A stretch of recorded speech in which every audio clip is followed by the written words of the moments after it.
guys. So here is my Gen 7 sitting now on Gen 8 shocks with Gen 7 springs.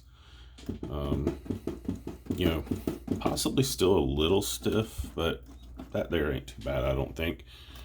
I definitely feel like it's better than it was in stock form. So I'm gonna get it out here on the course, see how it handles and what it does. Probably get a little video of that for y'all, and we'll go from there. Thanks again.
There's the Gen 7 using the Gen 8 shocks and Gen 7 springs. You know, I think it's a little better, not a lot, but a little bit. I can tell a slight difference. I like it. I'll run with it for now.